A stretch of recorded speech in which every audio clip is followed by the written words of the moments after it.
Hello student, welcome to my YouTube channel excellent success group. तो student, आज हम discuss करेंगे क्लास 9 में chapter 9 exercise 9.4 areas of parallelogram and triangles. Question number 8 में बोला कि फिगर हमारी जिसमें A B C is a right triangle at A B C हमारा कोई ट्रायंगल है, यहाँ पे बना हुआ है एक राइट एंगल ट्रायंगल, ठीक है, ए पे।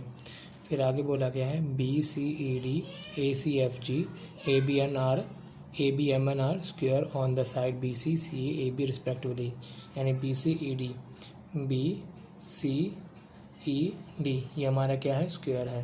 स्क्वायर में चारों साइड इक्वल होती हैं और ईच एंगल कितने डिग्री का होता है, 90 डिग्री। ये भी 90 डिग्री का, 90 90 एंड 90 चारों साइड इक्वल होंगी, इसलिए मैंने इसको ट्रिपल साइन से यहाँ पे शो किया है, ठीक है। 3 लाइन दिखाई यहाँ पे, 3 3 3, इसका मतलब है चारों साइडें इक्वल होंगी। ACFG इसमें भी चारों साइड इक्वल होंगी, इसको मैंने डबल साइन से शो किया यहाँ पे। और इसका भी ईच एंगल कितने डिग्री का होगा, 90 डिग्री का होगा। ये स्क्वायर की डेफिनेशन होती है, चारों side equal and each angle right angle. फिर अगला है ABMN इसकी भी चारों साइड इक्वल होगी, इसको मैंने सिंगल साइन से शो किया यहाँ पे। और इसका भी ईच एंगल कितने डिग्री का होगा, 90 डिग्री का होगा। फिर आगे बोला गया हमें कि line segment AX perpendicular on DE, जो AX है ये परपेंडिकुलर है DE पे। परपेंडिकुलर है इसका मतलब यहाँ पे क्या बनाएगा, ये 90 डिग्री का एंगल बनाएगा, जो कि BC पर Y पर मीट करता है, ठीक। शो दैट, अब इसके ये 7 पार्ट दे रखे हैं, 1 बाय 1 करके पार्ट को हमें प्रूफ करना है, ठीक है। तो सबसे पहले हम करेंगे इसमें कंस्ट्रक्शन करके M को ज्वाइन कर देंगे C के साथ, F को ज्वाइन कर देंगे B के साथ, A को ज्वाइन कर देंगे D के साथ, ए को ज्वाइन कर देंगे ई के साथ। ये हमारा कंस्ट्रक्शन वर्क होगा, ठीक है। और जो गिवन इन्फॉर्मेशन होगी वो मैं यहाँ पे मेंशन कर देता हूँ। तो स्टूडेंट, जो मैंने आपको कहा था वो मैंने सारे इन्फॉर्मेशन यहाँ पे मेंशन कर दिया है कि BCD हमारा स्क्वायर है तो चारों साइड इक्वल होंगी। ACF जो स्क्वायर होगा उसकी चारों साइड इक्वल होंगी। ABMN होगा उसकी भी चारों साइड इक्वल होंगी, जो मैंने आपको यहाँ पे दिखा दिया था। ये चारों साइड इक्वल है, ये चारों साइड इक्वल है, ये चारों साइड इक्वल है, ठीक है। और यहाँ पे हमारा राइट एंगल ट्रायंगल बना हुआ है। तो कंस्ट्रक्शन जो मैंने किया ये ऑलरेडी हमें NCERT बुक में भी गिवन है कि M को C के साथ ज्वाइन किया गया है, A को D के साथ, A को E के साथ, B को F के साथ। ये पार्ट मैंने यहाँ पे मेंशन कर दिया है। अब हमें जो प्रूफ करना है ट्रायंगल MBC, यानी कि ये वाला ट्रायंगल। आपको समझाने के लिए मैं इस ट्रायंगल को अलग से ड्रॉ कर लेता हूँ, ठीक है। ये हमारा MBC और दूसरा ट्रायंगल है ABD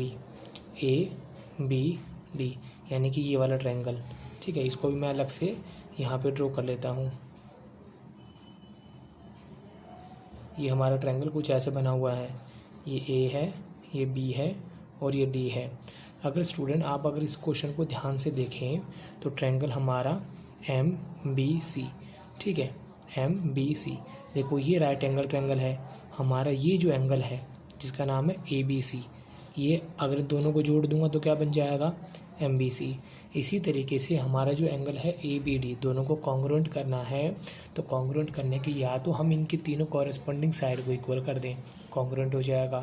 कॉन्ग्रुएंट का मतलब है ऐसी दो फिगर जो साइज़ में बिल्कुल हूबहू एक जैसी ही हो, बिल्कुल एक दूसरे की कॉपी होनी चाहिए, ठीक है। या तो तीनों साइड इक्वल हो या दो कॉरेस्पॉन्डिंग साइड के बीच का एंगल इक्वल हो, ऐसे भी कॉन्ग्रुएंट कर सकते हैं। या फिर एक राइट एंगल हो, एक हाइपोटेन्यूज इक्वल हो दोनों की, और तीसरी कोई सी भी कॉरेस्पॉन्डिंग साइड इक्वल हो, तब भी इनको कॉन्ग्रुएंट किया जा सकता है। तो इन तीनों में से कोई सा भी रूल इसमें अप्लाई हो सकता है। तो चलो चेक करते हैं। तो इसका तो मैंने आपको बता दिया कि जो MBC है यहाँ पे तो राइट एंगल ट्रायंगल है ये वाला, ठीक है। इसमें अगर ABC जोड़ देंगे तो हमारा एंगल बन जाएगा MBC। दूसरा हमारा एंगल है ABD, अब ये राइट एंगल ट्रायंगल है, इसमें अगर एंगल ABC जोड़ दें तो हमारा एंगल ABD बन जाएगा, ठीक है। तो यहाँ पर मैं क्या करता हूँ कि हमारा जो एंगल है कौन, देखो ध्यान से, MBA यहाँ लिखता हूँ मैं, एंगल MBA इक्वल होगा एंगल CBD।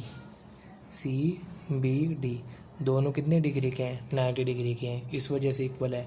ये भी 90, ये भी 90। मैं क्या करता हूँ, एंगल ABC को दोनों में ऐड कर देता हूँ, adding angle ABC both side, ठीक। तो यहाँ पर angle MBA plus angle ABC, यहाँ पर CBD प्लस में एंगल ABC, दोनों तरफ ऐड कर दिया। अब ऐड करने से क्या हुआ देखो, MBA प्लस ABC, दोनों को जोड़ने पे क्या एंगल बन गया, MBC। दोनों को ऐड करने पे एंगल बना MBC। अब यहाँ पे देखो CBD था, एंगल जोड़ दिया ABC, तो ये पूरा कंप्लीट एंगल हो जाएगा। क्या नाम होगा इसका, ABD, एंगल ABD। ये दोनों एंगल क्या होंगे हमारे, इक्वल होंगे। अब MBC देखो ये वाला एंगल है, ABD देखो ये वाला एंगल है, दोनों के एंगल तो इक्वल हो गए, ठीक है। उसके बाद देखो जो हमारी साइड है BC, ये वाली साइड BC किस में आई, इसमें BC किसके इक्वल है, BD के इक्वल है। चारों साइड इक्वल है क्योंकि ये जो स्क्वायर है, स्क्वायर की चारों साइड इक्वल होती हैं। BC इक्वल किसकी होगी, BD के। चलो एक रीज़न मिल गया। दूसरा रीज़न हमारी जो BM है, अब BM देखो इसमें आ रही है, BM किसके इक्वल है, BM इक्वल है AB के, है ना। तो BM तो आई मेरी इसके अंदर, MB बोल लो या BM बोल लो, और AB आ रही है हमारी इस वाले ट्रायंगल के अंदर। तो दो कॉरस्पॉन्डिंग साइड के बीच का एंगल, दो कॉरस्पॉन्डिंग साइड के बीच का एंगल दोनों इक्वल आ रहे हैं, ठीक है। तो ये हमारा साइड एंगल साइड इस रूल से क्या हो जाएगा, कॉन्ग्रुएंट हो जाएगा, ठीक है। तो मैं इसको नंबर दे देता हूँ, 3 दे चुका हूँ, नंबर दे देता हूँ 4। तो इसको लिखता हूँ मैं नेक्स्ट पेज पे। यहाँ लिखा मैंने in triangle MBC and triangle ABD। जैसे कि मैंने आपको बताया कि हमारा जो सबसे पहली साइड BD बराबर किसके है, BC के। यहाँ लिखता हूँ BD बराबर BC के। और ये क्यों बराबर है, देखो ज़रा, BD बराबर BC के क्योंकि किसकी साइड है, स्क्वायर BCED की साइड है ये। यहाँ लिखेंगे स्क्वायर BCED, यहाँ लिखना था साइड ऑफ स्क्वायर BCED। दूसरा हमारा एंगल MBC इक्वल होगा ABD के, MBC ABD के। कहाँ से होगा ये, फ्रॉम 4 से। हमने इक्वेशन नंबर 4 के अंदर इसको प्रूफ किया है। तीसरा रीज़न AB बराबर होगा BM के, क्योंकि ये क्या है, साइड ऑफ स्क्वायर ABMN। देखो ज़रा AB बराबर है BM की, कौन से स्क्वायर की साइड है ये, ABMN की। तो यहाँ मैंने मेंशन कर दिया, पहले साइड आई, फिर एंगल आया, फिर साइड आई। इस रूल से ट्रायंगल MBC कॉन्ग्रुएंट होगा ट्रायंगल ABD के by side angle side congruency criterion के थ्रू, ठीक है। और हमें मालूम है अगर दो ट्रायंगल कॉन्ग्रुएंट होते हैं तो उनका एरिया भी क्या होगा, इक्वल होगा। तो यहाँ मेंशन कर देता हूँ, area of triangle MBC equal होगा एरिया ऑफ ट्रायंगल ABD। लेकिन कॉन्ग्रुएंट होंगे तभी एरिया इक्वल होता है, ये बात ध्यान रखना, ठीक है। तो यहाँ रीज़न लिख देता हूँ मैं, congruent triangles have a equal area. इसको नंबर दे देता हूँ मैं 5। ये हमारा फर्स्ट पार्ट यहाँ पे कंप्लीट होता है। ये मैंने इसलिए ले लिया इन केस अगर आगे के, क्योंकि इसमें 7 पार्ट है, एक पार्ट नहीं है।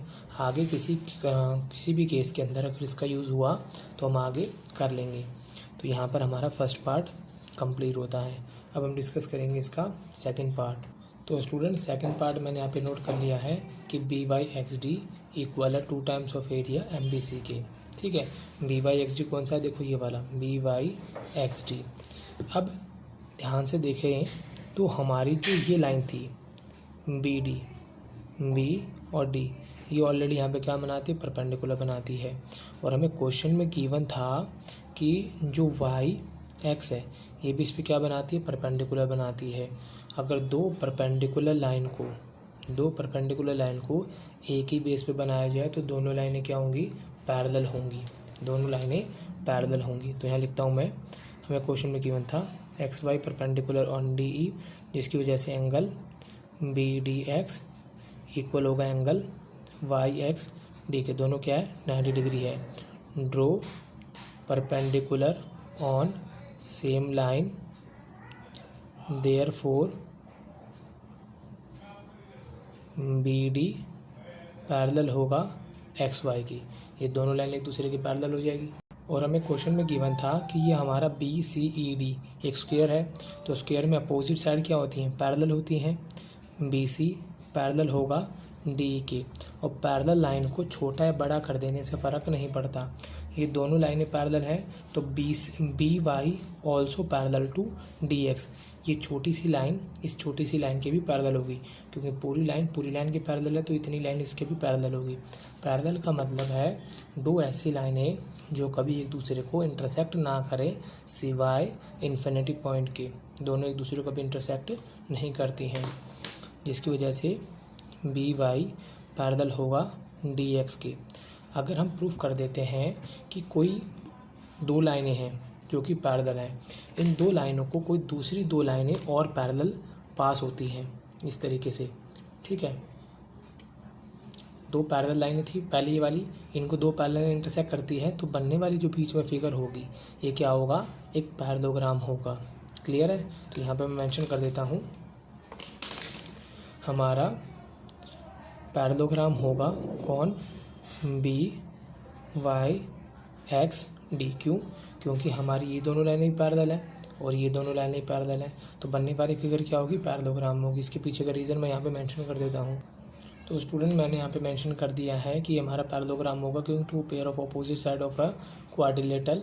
अगर किसी क्वाड्रिलेटरल के दो पेयर, ये दोनों और ये दोनों अगर पैरेलल हों तो उसे क्या कहेंगे, पैरेललोग्राम कहेंगे। और पैरेललोग्राम में अपोजिट साइड इक्वल और पैरेलल होती है। देखो ज़रा, ये हमारी जो BY होगी इक्वल होगी DX के, एंड ये दोनों पैरेलल भी होंगी, DY parallel to DX।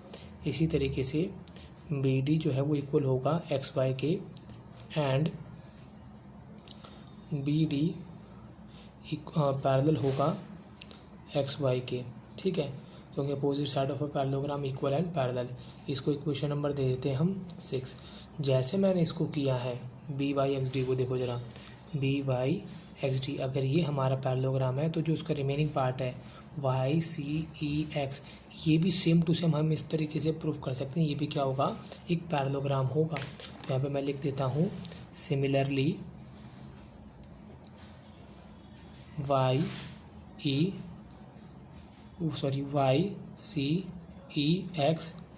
Is also parallelogram. ये भी क्या बन जाएगा, हमारा पैरेललोग्राम बन जाएगा। इसी की फिगर को मैं यहाँ पे ड्रॉ कर देता हूँ। इसकी जो फिगर होगी कुछ इस तरीके से होगी, YCEX। पैरेललोग्राम में अपोजिट साइड क्या होती है, इक्वल एंड पैरेलल। तो इसको यहाँ पे मेंशन कर देता हूँ मैं कि हमारी जो XY होगी वो पैरेलल होगी, इक्वल होगी CE के, एंड XY जो है वो पैरेलल होगी CE के। इसी तरीके से CY इक्वल होगा XE के, एंड CY पैरेलल होगा XE के। 6 दिया था, इसे नंबर दे देते हैं 7। इसको मैंने 7 के साथ कर लिया क्योंकि इस पार्ट का हमें आगे भी यूज़ करना होगा। एक पार्ट कर दिया तो दूसरे पार्ट को हम सिमिलरली वर्ड यूज़ करके इस तरीके से लिख सकते हैं, ठीक। देखो, इसके बाद मैंने दोबारा से उसी फिगर को ड्रॉ किया BYXD की। मैंने इसको पैरेललोग्राम इसलिए प्रूफ किया था ताकि मुझे कंडीशन को वेरीफाई करना था। अगर ये देखो, ये दोनों लाइनें पैरेलल हैं, जैसे मैंने आपको ऊपर बताया BY और DX दोनों पैरेलल हैं, BD और XY दोनों पैरेलल हैं, तो ये दोनों लाइनें पैरेलल हैं। पैरेलल लाइन को बढ़ाने से या छोटी कर देने से फ़र्क नहीं पड़ता। मैंने इसको बढ़ा दिया A तक, ठीक। बढ़ाने के बाद A को ज्वाइन कर दिया B के साथ, ठीक, और A को ज्वाइन कर देता हूँ मैं D के साथ। ये D के साथ ज्वाइन कर दिया, तो ये BYXD ये हमारा पैरेललोग्राम है और ये हमारा कौन है, ट्रायंगल है। अगर एक पैरेललोग्राम और एक ट्रायंगल को एक ही बेस पे बनाया जाए, ठीक है, ये हमारा पैरेललोग्राम था और ये ट्रायंगल है, दोनों एक ही बेस पे BD पर, और दोनों पैरेलल लाइन के बीच में है, तो इस वजह से ट्रायंगल का जो एरिया होगा पैरेललोग्राम का एरिया से डबल होगा। इसीलिए मैंने यहाँ पे पैरेलल की कंडीशन को प्रूफ किया है। दोबारा बता देता हूँ, if a parallelogram and a triangle on a same base between parallel line then area of a triangle is 2 times of area of parallelogram, ठीक है। हाँ सॉरी, जो ट्रायंगल का पैरेललोग्राम का एरिया होगा वो ट्रायंगल के 2 टाइम्स के इक्वल होगा। यानी कि ट्रायंगल का एरिया मान लो 10 है, 2 से मल्टीप्लाई कर देंगे तो पैरेललोग्राम का एरिया निकल के आ जाएगा। तो यहाँ पे मैं मेंशन कर देता हूँ कि अगर हमारी BD पैरेलल है XY के, तो B D also parallel to A X, जिसकी वजह से area of triangle A B D equal होगा area of parallelogram B Y X D के। इस इक्वेशन नंबर ले लेता हूँ मैं 8। ठीक है, अगर कोई ट्रायंगल और पैरेललोग्राम एक ही बेस पे हो, पैरेलल लाइन के बीच में हो, तो उनका एरिया क्या होगा, इक्वल होगा। इसके पीछे का रीज़न मैं यहाँ पे मेंशन कर, जो मैंने बोला वही रीज़न यहाँ पे मेंशन किया जाएगा। तो ये मैंने इसको इक्वेशन नंबर 8 दिया है। अब हम यहाँ यूज़ करेंगे यूजिंग इक्वेशन नंबर 5 का क्या रोल है, देखो ज़रा। हमारा जो ए बी डी है वो किसके बराबर है, एम बी सी के। तो मैं इस ए बी डी की जगह पे यहाँ पे रिप्लेस कर देता हूँ एम बी सी को। एम बी सी इक्वल हो गया area of parallelogram B Y X D के। और यही बात हमें क्या करनी थी, प्रूफ करनी थी। देखो जरा, B Y X D equal होगा 2 times of area M B C. Equal आ गया। ये हमारा नंबर 8 था, इसे नंबर दे दो 9। जैसे जैसे क्वेश्चन आती जाए उसको नंबर देते जाओ, क्योंकि जब हमारा अगला पार्ट होगा तो उसको कहीं पर भी कोई भी क्वेश्चन का यूज़ किया जा सकता है। ये हमारा सेकंड पार्ट यहाँ पे कंप्लीट होता है। अब हम डिस्कस करेंगे इसका थर्ड पार्ट। तो स्टूडेंट, इसका तीसरा पार्ट है B Y X D. B Y X D ये वाला पैरेललोग्राम का एरिया इक्वल होगा A B M N square के एरिया के इक्वल होगा। ये बात हमें प्रूफ करनी है। तो इसे प्रूफ करने के लिए मैंने ए बी एम एन इसको यहाँ पे ड्रॉ कर लिया। देखो स्क्वायर है तो इसकी चारों साइडें क्या होंगी, इक्वल होंगी, और अपोजिट साइड क्या होती है, पैरेलल होती है। मैंने आपको पहले भी बताया था, पैरेलल लाइन को बढ़ा देने से फ़र्क नहीं पड़ता। ये एम एन एन ए है, पैरेलल है बी एम के, मैंने इसको बढ़ा दिया एन सी के। ये अभी भी इसके क्या रहेगी, पैरेलल ही रहेगी। ठीक है, तो इतना करने के बाद मैंने ज्वाइन कर दिया बी को सी के साथ और एम को सी के साथ। ठीक है, करने के बाद जो हमारा ये ट्रायंगल है, इस ट्रायंगल का एरिया, अब हम कह सकते हैं कि ये हमारे एक स्क्वायर था। स्क्वायर को हम पैरेललोग्राम भी कह सकते हैं। क्यों, पैरेललोग्राम की कंडीशन क्या होती है, opposite side equal and parallel. तो इसमें अपोजिट साइड इक्वल भी है, पैरेलल भी, इक्वल भी पैरेलल भी है। ठीक है, तो अगर एक पैरेललोग्राम और ट्रायंगल सेम बेस पे हो पैरेलल लाइन के बीच में, तो ट्रायंगल का जो पैरेललोग्राम का एरिया ट्रायंगल के एरिया का क्या होगा, डबल। अगर ट्रायंगल का एरिया 10 है तो पैरेललोग्राम का एरिया कितना होगा, 20 होगा। क्लियर है, तो इस स्टेटमेंट को यहाँ पर मैं नीचे मेंशन कर देता हूँ। तो स्टूडेंट, मैंने यहाँ पे मेंशन कर दिया है कि हमारी लाइन एन ए पैरेलल है एम बी के, तो इसको बढ़ा देने पे N C parallel also to M B, दोनों भी पैरेलल रहेंगी। और ए बी एम एन एक स्क्वायर है, A B M N square को हम क्या कह सकते हैं, पैरेललोग्राम भी कह सकते हैं। तो एक पैरेललोग्राम और ट्रायंगल एक ही बेस पे हो, पैरेलल लाइन के बीच में हो, तो पैरेललोग्राम का जो एरिया वो ट्रायंगल के एरिया का 2 टाइम्स होगा। तो यहाँ पे मैंने लिखा है ए बी एम एन का एरिया जो है वो ट्रायंगल एम बी सी के एरिया का क्या होगा, डबल होगा। इसे मैंने नंबर 10 दे दिया। जो बात मैंने बोली है वही बात मैंने एज अ स्टेटमेंट पे यहाँ पे मेंशन कर दी है। करने के बाद देखो, हमें प्रूफ करना है कि ये किसके इक्वल है, बी वाई एक्स डी के। तो इसके लिए हम यूज़ करेंगे इक्वेशन नंबर 9 का। 9 में हमने प्रूफ किया था कि 2 times of area M B C किसके इक्वल है, बी वाई एक्स डी के। तो इक्वेशन नंबर 9 का यूज़ करते हुए यूजिंग 9, ये तो मेरा सेम रहेगा as it is A B M N. 2 times of area M B C की जगह मैं क्या लिख दूंगा, area of B Y X D के, क्योंकि 2 times of area M B C किसके इक्वल था, बी वाई एक्स डी के। देख लो जरा, 2 times of area M B C किसके बराबर है, बी वाई एक्स डी के। ठीक है, यही बात हमें प्रूफ करनी थी। इसी के साथ हमारा तीसरा पार्ट भी यहाँ पे कंप्लीट होता है। अब हम डिस्कस करेंगे इसका पार्ट नंबर 4। तो स्टूडेंट, पार्ट नंबर 4 में दे रखा है एफ सी बी।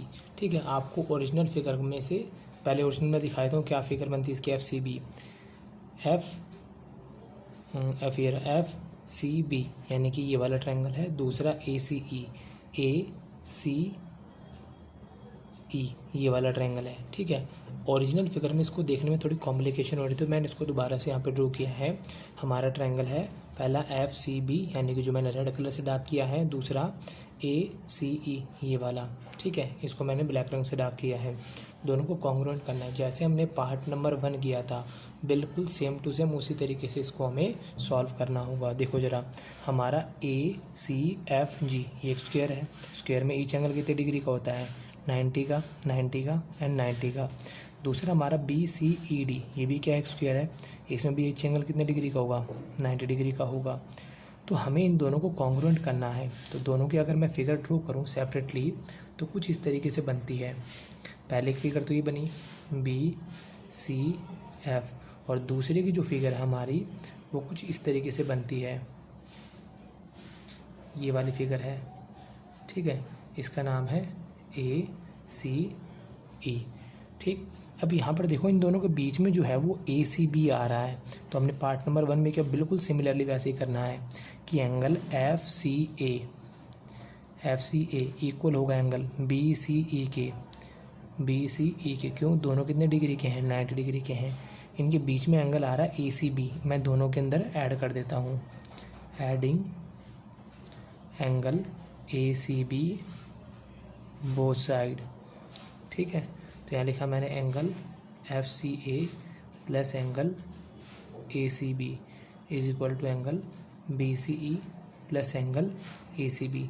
दोनों एंगल को जोड़ दिया, देखो ध्यान से, FCA और ACB दोनों एंगल को प्लस कर देंगे तो एंगल का नाम क्या हो जाएगा, BCF। यहाँ लिखा BCF इक्वल होगा, यहाँ पर एंगल है BCE प्लस ACB, इन दोनों एंगल को प्लस कर देंगे तो क्या बन जाएगा, ACE देने के बाद जो हमारी इक्वेशन आई थी इसे नंबर 10 दे दो, इसे नंबर दे दो 11। जो पार्ट सॉल्व हो जाए उसको इक्वेशन नंबर देते रहो, अगर यूज़ होगा तो कर लेंगे, नहीं होगा तो वैसे बस उसको पड़ा रहने दो, छोड़ दो उसको। अब हमारे दोनों ट्रायंगल देखो, मैं ये तो प्रूफ कर चुका हूँ कि ये दोनों एंगल हमारे बराबर हैं। अब इनकी कॉरेस्पॉन्डिंग साइड भी तो इक्वल होनी चाहिए। कॉन्ग्रुएंट करने के लिए 3 रीज़न यूज़ कर सकते हैं मैक्सिमम, ज़्यादा से ज़्यादा मतलब मोस्टली ये यूज़ होते हैं, या तो तीनों कॉरेस्पॉन्डिंग साइड इक्वल हो, या 2 साइड के बीच का एक एंगल इक्वल हो, ठीक है। ये एक राइट एंगल इक्वल हो दोनों का, दूसरा दोनों की कॉरेस्पॉन्डिंग हाइपोटेन्यूज इक्वल हो, तीसरी कॉरेस्पॉन्डिंग साइड इक्वल हो, कोई सी भी, तो उसको प्रूफ कर देते हैं क्योंकि वो कॉन्ग्रुएंट होगा यहाँ पे, ठीक। तो देखो ज़रा, जो FC साइड है वो इक्वल होगी AC के। कैसे होगी, देखो यहाँ पे FC ये रहा बराबर होगी AC की, क्योंकि ये साइड किसकी है, ACFG की। दूसरा रीज़न, हमारी जो BC साइड है वो इक्वल होगी किसके, CE साइड की होगी। इसको हमने क्वेश्चन नंबर 1 के अंदर प्रूफ किया था कि BC और CE दोनों क्या है, BCED की साइड है, BCED की साइड है, जिसकी वजह से हमारा ट्रायंगल ये वाला और ये वाला दोनों कॉन्ग्रुएंट होंगे, क्योंकि दोनों की कॉरेस्पॉन्डिंग साइड के बीच के एंगल इक्वल है, कॉरेस्पॉन्डिंग साइड के बीच के एंगल इक्वल है। इस रूल से दोनों क्या हो जाएंगे, कॉन्ग्रुएंट हो जाएंगे। इनको मैं लिखता हूँ inner triangle FCB and triangle ACE, दोनों ले लिए। अब यहाँ लिखेंगे हमारी जो AC है वो इक्वल है किसके, FC के, क्योंकि कौन से स्क्वायर की साइड है, AC और FC, ये साइड है ACFG की, साइड ऑफ स्क्वायर ACFG। दूसरा हमारा angle FCB equal angle ACE के, ACE की, ये हमने कहाँ प्रूफ किया था, फ्रॉम 11, ठीक। अब तीसरा रीज़न हमारा BC इक्वल है CE के, BC इक्वल CE की, किसकी साइड है, BCED की, साइड ऑफ स्क्वायर BCED। तो पहले साइड आई, फिर एंगल आया, फिर साइड आई। तो इस तरीके से हमारा ट्रायंगल FCB कॉन्ग्रुएंट होगा ट्रायंगल ACE के बाय SAS, कॉन्ग्रुएंसी क्राइटेरियन के थ्रू। अगर दोनों ट्रायंगल कॉन्ग्रुएंट है तो इनका एरिया जो होगा वो इक्वल होगा। तो यहाँ लिखता हूँ मैं, ट्रायंगल FCB का जो एरिया होगा इक्वल होगा एरिया ऑफ ट्रायंगल AC के। क्यों, रीज़न क्या होगा, congruent triangle have a equal area, congruent triangles have a equal area.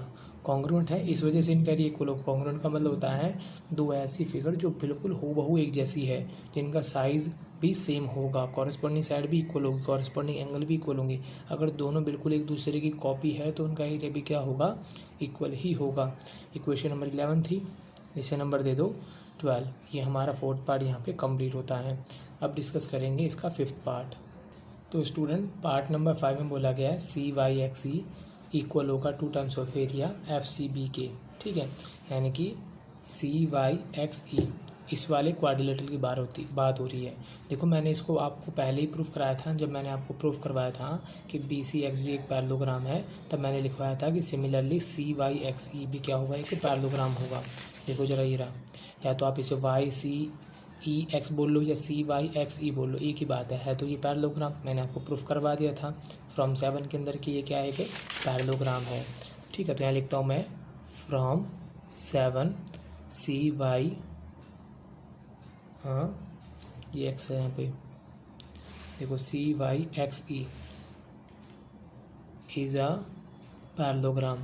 ठीक है, और पैरेललोग्राम में मैंने क्या बताया था, अपोजिट साइड इक्वल और पैरेलल होती है। तो YX पैरेलल होगा CE की। और मैंने आपको ये भी बताया था कि पैरेलल लाइन को बढ़ा देने से कोई फ़र्क नहीं पड़ता, तो मैंने इसको यहाँ पर बढ़ा दिया पॉइंट A तक, जो हमारी लाइन है ना YX, इसको मैंने A तक बढ़ा दिया। तो ये दोनों अभी भी पैरेलल ही होंगी, कि जो AX है पैरेलल होगी किसके, CE के। ठीक, इतना करने के बाद मैंने A को ज्वाइन कर दिया C के साथ और A को ही ज्वाइन कर दिया E के साथ। अब हमारा जो ये ट्रायंगल है, ठीक है, जिसको मैं शेड कर रहा हूँ, ये वाला ट्रायंगल और पैरेललोग्राम CYXE दोनों का बेस कौन है, CE। अगर एक ट्रायंगल और पैरेललोग्राम दोनों एक ही बेस पे हों तो पैरेललोग्राम का एरिया ट्रायंगल के एरिया का क्या होगा, डबल होगा। अगर ट्रायंगल का एरिया 20 है, 20 सेंटीमीटर स्क्वायर, तो पैरेललोग्राम का एरिया कितना होगा, 40 सेंटीमीटर स्क्वायर होगा। ठीक है, तो यहाँ पर मैं नीचे हम मेंशन कर देता हूँ, एरिया ऑफ ट्रायंगल ACE इसका 2 टाइम्स इक्वल होगा पैरेललोग्राम CYXE के। वो रीज़न वही होगा कि दोनों अगर ट्रायंगल और पैरेललोग्राम एक ही बेस पे हो तो, और पैरेलल लाइन के बीच में हो, तो ट्रायंगल पैरेललोग्राम का एरिया ट्रायंगल का 2 टाइम्स होगा, जिसको मैं यहाँ पे मेंशन कर देता हूँ। तो मैंने इसको इक्वेशन नंबर दे दिया 13। ठीक है, एक दूसरे के इक्वल होगा। रीज़न जो मैंने आपको बताया वही मेंशन यहाँ किया गया है। इसके बाद मैं यहाँ यूजिंग करूँगा इक्वेशन नंबर 12 का। तो देखो 12 में हमने जैसे कि प्रूफ किया था कि दोनों ट्रायंगल कॉन्ग्रुएंट थे, तो इनका एरिया भी क्या होगा, इक्वल होगा। तो जो ACE है वो किसके इक्वल है, FCB के। तो मैं ACE की जगह रिप्लेस कर दूंगा ट्रायंगल FCB को। ठीक है, ACE की जगह रिप्लेस कर दिया FCB को। क्यों, क्योंकि दोनों का एरिया क्या है, एक दूसरे के इक्वल है, इस वजह से। और बाकी ये मेरा एज इट इज़ आ गया, एरिया ऑफ पैरेललोग्राम CYXE की, ये दूसरे की इक्वल होगा। ये बातें मैं क्या करनी थी, प्रूफ करनी। CYXE 2 times of FCB, CYXE 2 times of FCB इसी, और इसको मान लेते हो नंबर 14। ये हमारा पार्ट नंबर 5 यहाँ पे कंप्लीट होता है। अब हम डिस्कस करेंगे पार्ट नंबर 6। तो पार्ट नंबर 6 में मैं दे रखा है CYXE इक्वल होगा एरिया ACFG के। ACFG ओरिजिनल फिगर मैं आपको दिखा दूँ, ACFG ये हमारे क्या है, एक स्क्वायर है, और हमें प्रूफ करना है कि इसका जो एरिया है वो इक्वल है CYXE के। ठीक है, जो हमने पीछे प्रूफ किया उस पार्ट में इसके इक्वल है। तो इसे प्रूफ करने के लिए मैंने ACFG स्क्वायर बना लिया। स्क्वायर में चारों साइड इक्वल होती हैं और अपोजिट साइड पैरेलल भी होती हैं। मैं आपको बता चुका हूँ कि पैरेलल लाइन को बढ़ाने या घटाने से फ़र्क नहीं पड़ता। तो अगर मेरी GA लाइन को मैं पॉइंट B तक बढ़ा लेता हूँ, जैसे कि क्वेश्चन में दिखाया गया है, GA लाइन को B तक बढ़ाया गया है। ठीक है, और इस B पॉइंट को मैं ज्वाइन कर देता हूँ C के साथ। B को मैंने ज्वाइन कर दिया C के साथ, और B को ही ज्वाइन कर दिया F के साथ। B को ही ज्वाइन कर दिया F के साथ। तो जो बनने वाला ये ट्रायंगल है, इस वाले ट्रायंगल का एरिया, देखो हम स्क्वायर को पैरेललोग्राम भी बोल सकते हैं। क्यों, पैरेललोग्राम की कंडीशन क्या है, opposite side equal and parallel, opposite side equal and parallel, और स्क्वायर में तो चारों इक्वल होती हैं, तो ये दोनों इक्वल होनी चाहिए, इक्वल है, पैरेलल होनी चाहिए, पैरेलल भी है, इक्वल होनी चाहिए, इक्वल भी है, पैरेलल होनी चाहिए, पैरेलल भी है। तो हम इसको पैरेललोग्राम भी कह सकते हैं। एक पैरेललोग्राम और एक ट्रायंगल एक ही बेस पे बने हुए हैं, किस पे, CF पे। दोनों का बेस एक ही है, पैरेलल लाइन के बीच में है, तो पैरेललोग्राम का एरिया ट्रायंगल के एरिया का 2 टाइम्स होगा। तो यहाँ पर मैं मेंशन कर देता हूँ कि एरिया ऑफ ACFG इक्वल होगा 2 times of area triangle FCB के। और रीज़न जो मैंने आपको बताया वही रीज़न होगा कि पैरेललोग्राम और ट्रायंगल एक ही बेस पे हो, पैरेलल लाइन के बीच में हो, तो पैरेललोग्राम का एरिया ट्रायंगल का एरिया का 2 टाइम्स होगा। तो इस रीज़न को मैं यहाँ पे मेंशन कर देता हूँ। तो ये बात मैंने नीचे मेंशन कर दी है और इसे क्वेश्चन नंबर दे दिया मैंने 15। देने के बाद अब यूज़ करेंगे 14 का, यूजिंग 14। ये तो मेरा एज इट इज़ आ गया एरिया, सॉरी ACFG। अब देखो FCB जो है, ठीक है, ये 14 नहीं होगा, पार्ट नंबर, हाँ ये रहा 14 ही है। FCB 2 टाइम्स किसके बराबर है, CYXE के, तो मैं इसकी जगह पे FCB की जगह पे रिप्लेस कर देता हूँ एरिया CYXE, क्योंकि 2 टाइम्स ऑफ एरिया FCB किसके बराबर है, CYXE के, तो इसकी जगह मैंने रिप्लेस कर दी। यही बात हमें क्या करनी थी, प्रूफ करनी थी। ठीक है, इसे नंबर लिख देता हूँ मैं 16। ये हमारी इक्वेशन हो जाए 16। ये हमारा पार्ट नंबर 6 यहाँ पे कंप्लीट होता है। अब हम डिस्कस करेंगे पार्ट नंबर 7। तो स्टूडेंट पार्ट नंबर 7 में दे रखा है BCED, ये कंप्लीट स्क्वायर ABMN इसका एरिया, ACFG इसके एरिया, इन दोनों के एरिया की इक्वल है। तो इसे प्रूफ करने के लिए हम पार्ट नंबर 2 और पार्ट नंबर 6 जिसको पहले ही प्रूफ कर चुके हैं। देखो पार्ट नंबर 2 को जब सॉल्व किया था तो उसमें मैंने इक्वेशन नंबर 9 दिया था। मैं आपको दिखा दूँ, पार्ट नंबर 2 सॉल्व किया था तो इसे इक्वेशन नंबर क्या दिया था हमने, 9। एरिया ऑफ 2 MBC इक्वल होगा BYXD के, और पार्ट नंबर 16 ACFG इक्वल होगा CYXE। इन दोनों पार्टों को मैंने यहाँ पे नोट किया हुआ है। इक्वेशन नंबर 9 एंड 16 जो कि पार्ट नंबर 2 और 6 है, इन दोनों को हम प्लस कर देंगे 9 + 16 को। तो यहाँ पे देखो हमारा बन गया BYXD प्लस में एरिया CYXE, दोनों को प्लस कर दिया। इन दोनों को भी प्लस कर दो, 2 टाइम्स ऑफ एरिया MBC, ठीक है, प्लस में एरिया ACFG। करने के बाद देखो BYXD ये वाला क्वाड्रिलेटरल है, दूसरा CYXE यानी कि हाँ इतना ये है और इतना ये, दोनों को कंबाइन कर देंगे तो हमारा कंप्लीट बन जाएगा BCED। दोनों को ऐड कर देने पे एरिया ऑफ BCED ये बन गया यहाँ पे। सॉरी स्टूडेंट मैंने गलती ले लिया, पार्ट नंबर 2 नहीं था, 3 लेना था। मैंने गलती से देख लिया कि 2 है, वो 2 है, एक्चुअल में 3 लेना है। ठीक है, एरिया ABMN मैं आपको दिखा दूँ बुक के अंदर, तीसरा पार्ट लेना है BYXD और ABMN, BYXD ABMN। ये तुम्हारा 3rd वाला पार्ट के अंदर जो इक्वेशन होगी, तीसरे पार्ट की जो इक्वेशन थी वो नंबर 10 है, तो 9 की जगह यहाँ पे कर लो 10। ठीक है, 10 को और 16 को दोनों को ऐड करना है, तो यहाँ पर भी हम क्या कर देंगे ABMN, एरिया ABMN, ठीक है, जिसको हम ऑलरेडी प्रूफ कर चुके हैं। तो इन दोनों को ऐड करने पर तो ये बन गया, और बाकी ये तो मेरा एज इट इज़ ही रहेगा, एरिया ABMN प्लस में एरिया ACFG, और यही बात हमें प्रूफ करनी थी। देखो ज़रा BCED ABMN ACFG, और इसी के साथ इसका 7वां पार्ट यहाँ पे कंप्लीट होता है। उम्मीद करता हूँ स्टूडेंट आपको क्वेश्चन समझ में आ गया होगा। अगर आपको वीडियो पसंद आए तो वीडियो को लाइक करें, शेयर करें, कमेंट करें और इस चैनल को जरूर सब्सक्राइब कर लें। मिलते अगली वीडियो में। Okay, bye bye, thank you.